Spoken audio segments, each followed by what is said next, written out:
Oh my God. It is time for that magical time of year. It is Christmas for motorsports fans. Every single motorsports fan looks forward to this Sunday. I mean, it's better than Christmas.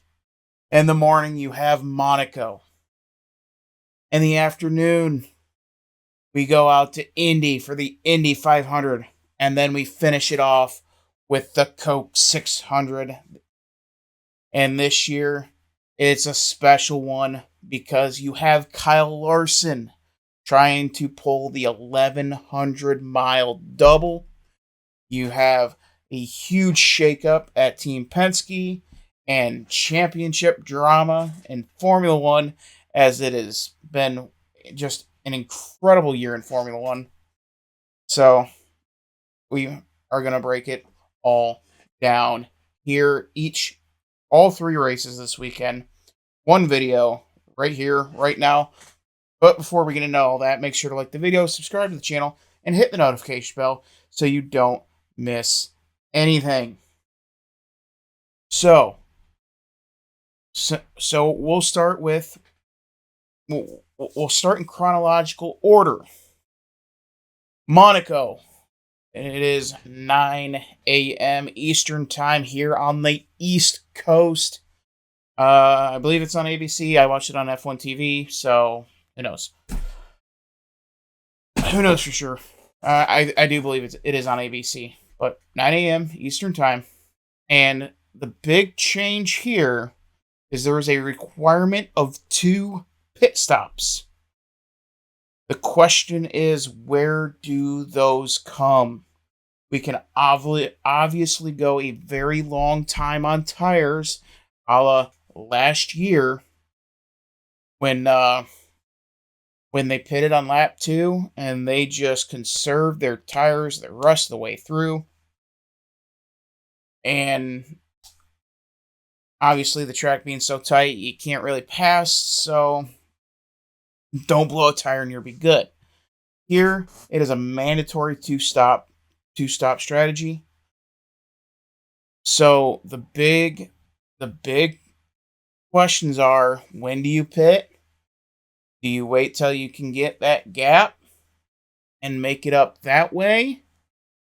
Do you maybe come down on lap 1, make it all back, and then when you go, and then maybe you get it's Monaco, you're going to get a safety car somewhere. But you get that safety car, you're caught back up. Maybe you pit there, that way you got your 2 stops. There is a million different strategies that you can do at Monaco when there's a mandatory 2-stopper. And the big thing you got to do is when you come out of pit lane, you got to have that open road in front of you. When you're fighting for the win, that open road is going to be everything in this race. Whether it's Lando on pole, whether it's Oscar, Max, Charles, Lewis, George, whoever. The big thing is when you get clean track, when you come off pit road. That is the biggest thing in this race, and that is what is going to decide this race. Even more than qualifying is going to be, when do those 2 stops occur? And when you come out of pit road, is there traffic? If there is traffic when you come off pit road, you are essentially screwed. So that is your biggest thing you got to find. Now, for under green flag conditions, it is a 20-second time loss on the pit stop. Now, under safety car or the VSC, 12 seconds is the loss. So, wherever you can find that gap of the 20 seconds, that is it. And the margin for error is so minimal. And we saw how powerful the overcut is last week in Imola, I suspect it's not going to matter it as far as over or undercut here because the tires don't exactly wear. It's just a matter of when you come off pit road, is there going to be traffic? That is the big thing. So,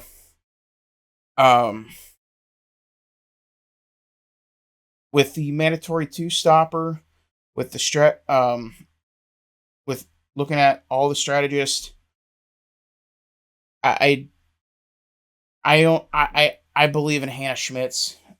She is the Red Bull pit strategist. She's incredibly good at her job, and I think that's where it makes the difference. I do not have a lot of faith that McLaren's going to get this right. I know Ferrari ain't going to get this right.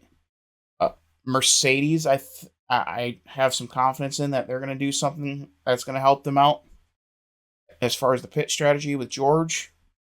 And you also have to put into consideration where's that second driver. Now McLaren, they're doing the 1-1A deal. And that's what's going to hurt them.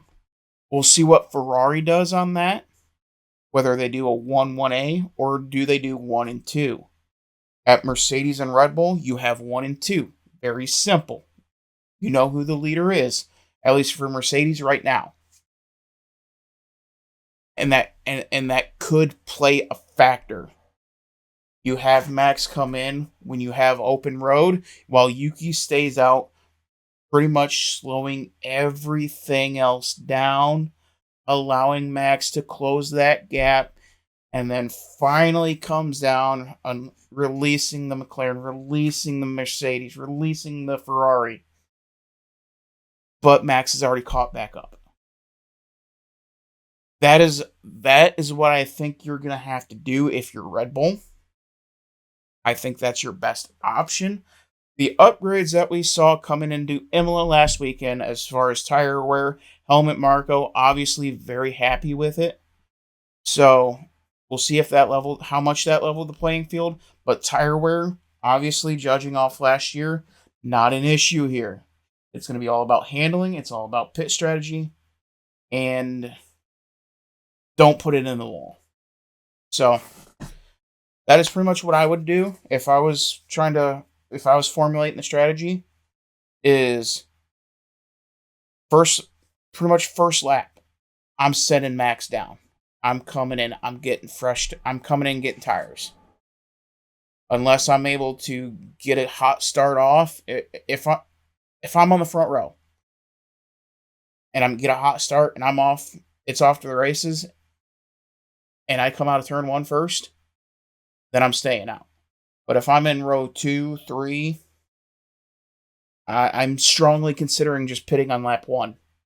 Getting that open air, closing the gap back up, and try to pick the way through, knowing I only have one more stop somewhere, and you damn sure know a safety car is coming somewhere because it is Monaco. So it's a wild strategy, but I think if you are in row 2, 3, or you don't get a hot start, you're not able to get out in front there, I think the play is come down on pit road lap 1. Go get some fresh booties, and then wait for that safety car to come out, because it's going to be coming out. And when that safety car does come out, make your stop. You are set. You are set. You have met the required 2-stopper. Well, everybody else has 1. Get that first stop out of the way if you're in traffic. Go in, get it done. That way you got the fresh track, because that's everything. Green track in front of you. That's what's going to decide this race. So, and I'm going to play bias. I'm going to say Max wins at Monaco. I don't care. I'm biased. I like Red Bull. Moving on to IndyCar. The big news coming out was from Team Penske. As many of you already know, Roger Penske not only is the owner of Team Penske, he also owns Indianapolis Motor Speedway and the INDYCAR Series itself. Obviously, there's a conflict of interest, yada, yada, yada. Yeah, we'll go blah, blah, blah, blah, blah. But if there's anybody that I trust with that sort of power, it is the captain. It is Roger Penske. And as we've all seen in the media, Team Penske was messing around with there were some heads messing around with the with some parts that they weren't supposed to be messing around with. They got caught. They were getting moved to the back, and they're done. Well, they're moved to the back. They were Josef Newgarden and not McLaughlin, but I think it's Willpower. I think they're starting 32nd and 33rd. They're starting in the back. So, but this is the second time in 2 years they've had a huge scandal. As you know, the push to pass from last year from the race in St. Petersburg. The push to pass was a little funky. Penalties came down on that. This is the second time, and the captain, Roger Penske, he does not like being embarrassed like this multiple times in a year. This has happened. And now the hammer has come down on Tim Cindric, Ron Rzuski, and I know I'm butchering that, and Kyle Moyer. Now, if Cindric sounds familiar, yes, that is Austin Cindric's daddy, the driver of the number 2 car in the NASCAR Cup Series. They're related. That's father and son. And that has brought into question many people to be saying, is Austin Cindric's job now officially up for grabs since you have that nepotism there? I think it's a fair question to ask, undoubtedly. He hasn't quite been as consistent as Joey Logano or Ryan Blaney. However, he is improving. And I think it's just one of those things where he got the nepotism. He's not quite as talented as Joey or Ryan, and he's also dealing with the fact that he is in the legendary number 2 car. That number 2, that means something to many NASCAR fans. Whether it's Brad Keselowski, Rusty Wallace, Kurt Busch, that number 2 means something to NASCAR and the fans, and especially longtime fans of Team Penske. And you cannot be a mid driver in that number 2 car. That number 2 means something. And I completely get the questions. However, I don't think Austin Cindric's job is up for definitely not mid-season. That's just totally insane. I don't think anybody was calling for that. But either way, at the end of the year, it's definitely a question to be had. So, that is one of those stories coming out of Indianapolis. The other one, Robert Schwartzman, the former Ferrari Academy driver, is on pole for the Indy 500, the first rookie to do that, and God knows how long. I think it was the 80s. Either way, big accomplishment. Very, very cool to see Prima come in. Those of you who don't know, that is an F2 team. They're in they help develop drivers for going into F1. And they have expanded out to INDYCAR. I believe this is their first year. I could be wrong. This could be their second. I don't quite remember, but nonetheless, Robert Schwartzman on the pole. First rookie to do so since like 83. Could be wrong on that. Don't quote me on that, but it's been a while. Anyway, as cool as it is getting on pole in Indy, it doesn't matter. What's going to matter is what your car does while you're in the dirty air, what the handling is, and staying out of trouble, and getting that fuel mileage because whoever makes this a 5-stop race, you're in for a chance to win. A 6-stopper, it's going to be a little bit more difficult, but it also depends where the cautions fall. If the cautions fall your way, you can definitely make a 6-stopper work. But of course, you have to be in position for that final run. And as we've seen from Josef Newgarden, you don't want to be the leader coming to the light because you won't get passed by Josef Newgarden. And Alex Palou lighting it up this year. He's won every race but one. He is looking for the sweep in the month of May. Won the road course a few weeks ago. Looking to seal the deal this time. Finished second a year ago. Heartbreaking fashion. And obviously Josef Newgarden. He is a 2-time defending Indy 500 champion. He's looking to make it a 3rd time. Scott Dixon.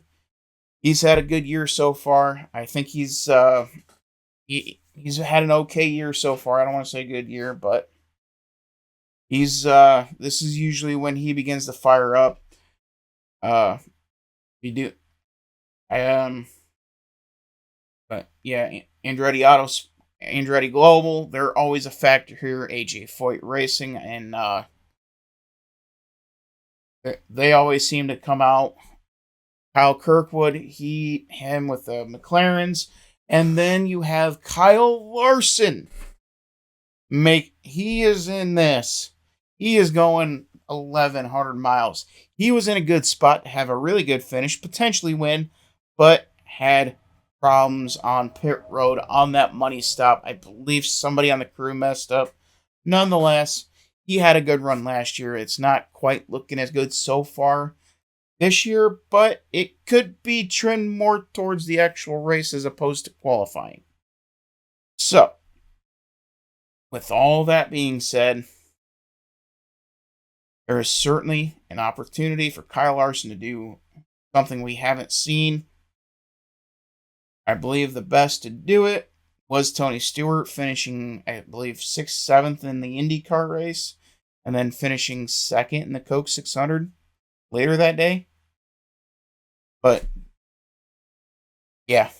And obviously, for those who don't know, the logistics of that, it's going to make it a little bit more difficult because it sounds like Donald Trump is going to make an appearance at the Indy 500. He's going to sit back. He's going to watch. He's going to drink his Diet Coke and watch some IndyCar racing. I'm going to go with history here. I'm going to go with Josef Newgarden to win this race. Even though starting in the back, he knows how to get around here. He's had to wait a very long time to win race number 1 and almost no time to win Indy 500 number 2. I don't think he's going to wait very much longer for number 3. Give me Josef Newgarden winning the Indy 500 for a 3rd straight time. Whew. And then we have the Coke 600. Now, this race is a lot more like Monaco than it is more the Indy 500. Here, qualifying is incredibly important.